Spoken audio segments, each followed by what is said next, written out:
Welcome back. The Memphis Sand Aquifer is the primary water source for Shelby County. Back in 2023, the city and Memphis Light, Gas and Water gave more than $9 million to the University of Memphis to research the aquifer. The Center for Applied Earth Science and Engineering Research is led by Dr. Brian Waldron. He now joins us now to discuss recent findings with the study and more. Doctor, welcome. Thank you for having me. Appreciate it. All right, so let's get right to it. Sure. What are some of those recent findings that you all have uncovered? So most of the recent findings come from a past study that has led into the current study. What we used to recognize as holes in the protective clay to our drinking water supply, we thought there were just a few of them, like 5 to 7 of them. We now realize there's probably about 70 to 100 of them, and that's pretty critical. And what we're looking at right now is a variety of things, one of them being that if there are that many holes in the clay, if you go back to when contamination happened in the 40s, 50s, and 60s, that getting into the groundwater, it could be going through one of those holes. So we're trying to identify and be more proactive to make sure that that has not happened. So that's one of the things we're looking at. And as earlier suggested, there were more breaches to the system previously known. To the aquifer system than previously known. So how are those detected and how can they be prevented?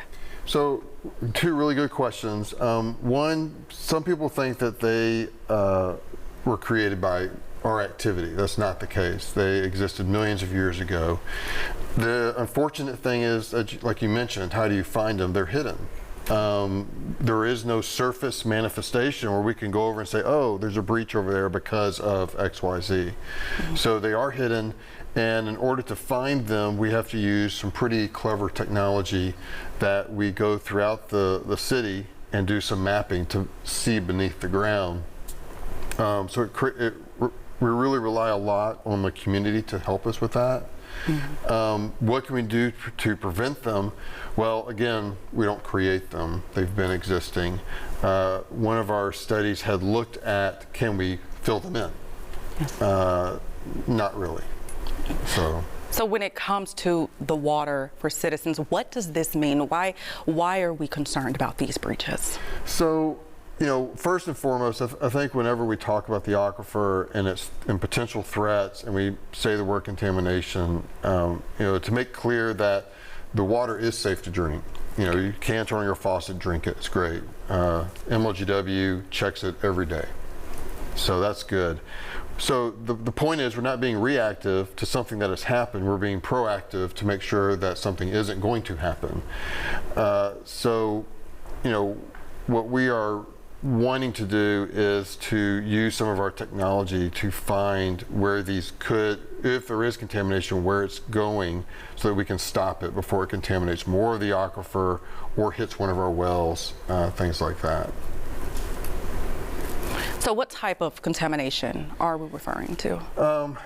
The industries that we've seen in times past have been dry cleaner locations. Or automotive shops.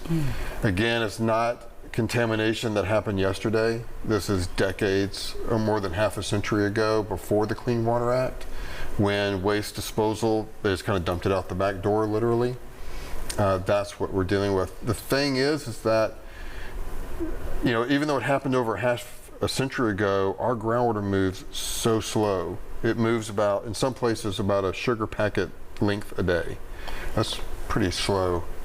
So if something is in the water from the 40s or 50s, it could still be there. It's just moving so slow we haven't seen it hit a well yet. We don't want to. We want to catch it before it does. Absolutely. And I know a lot of people, the conversation with XAI has been a huge conversation starter, and the concerns that there may be there. So when you're adding in, there's breaches, what could this mean when it comes to XAI and the supercomputer? What impact could that have on the aquifer? Well, you know, for XAI, what they've done is that they have taken a portion of, or are taking a portion of the waste stream that already goes from the city of Memphis to the Mississippi River, which is at that location 75 million gallons a day, and taking a fraction of that and cleaning it up to use as coolant. And that's a better thing. It's better than pulling pristine water out of the Memphis aquifer to do cooling.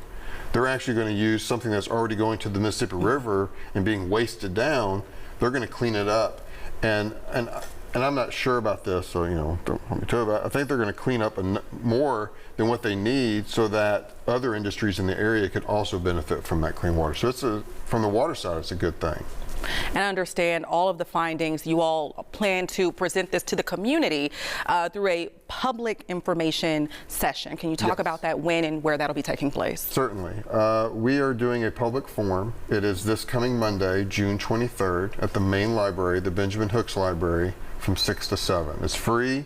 We encourage the public to attend. It's a place where we will be talking about the current research, why we're doing it, and to answer whatever questions they have. All right. Thank you so much, Dr. Waldron, for joining us. Thanks for having me. Coming up.